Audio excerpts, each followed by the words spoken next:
اب بتائیے کہ جو عقیدہ صحابہ کا نہیں ہے اگر ہم وہ اختیار کریں، جو مسلک صحابہ کا نہیں ہے اس مسلک سے جڑیں، چشتی، قادری، نقشبندی، سہروردی، فلاں بزرگ، فلاں بابا، وہ ہوا میں اڑتے تھے، وہ پانی پہ چلتے تھے، وہ کرامت کھیلتے تھے، وہ آگ میں بیٹھ کر ہنسی مذاق کرتے تھے، وہ عشاء کے وضو سے فجر کی نماز 40 سال تک پڑھے، 80 سال تک پڑھے، پوری زندگی پڑھے، زندگی میں ایک ہی وضو کر کے دوبارہ کبھی کیا ہی نہیں، مان لیا۔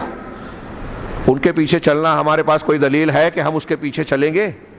اگر کوئی اس طرح بزرگان دین کی کرامتیں بیان کرتا ہے تو صحیح اور غلط بات کی بات ہے۔ پہلا سوال یہ ہے کہ اگر آپ نے بیان بھی کیا تو کیا ایسی کرامات کے ظہور ہو جانے کے بعد کسی بزرگ، کسی بابا، کسی پیر، کسی شیخ کے بارے میں ہم یہ عقیدہ رکھ سکتے ہیں کہ وہ رسول اللہ صلی اللہ علیہ وسلم اور صحابہ کے طریقے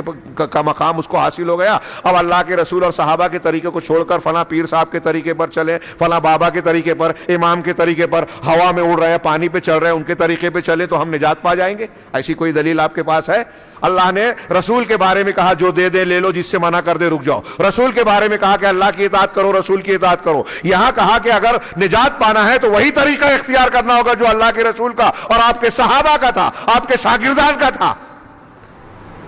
اب اس طریقے سے ہٹانے کے لیے فلاں بابا، فلاں امام کی شان تو ایسی تھی، وہ ہوا میں اڑتے تھے، وہ کرامت کھیلتے تھے۔ ہندوستان پاکستان کا یہ موڈ مزاج ہے، ہاں کسی کی کوئی فضیلت اور کرامت آج بتا بھی دے، میں اگر کہتا ہوں کہ وہ صحیح بھی ہو، پہلی بار تو یہی کوئسچن مارک ہے کہ جو بیان کیا جاتا ہے وہ کیسی ہیں، اس میں سے بہت سی ایسی ہیں جو من گھڑت ہیں، قرآن و حدیث کے مضمون کے خلاف ہیں۔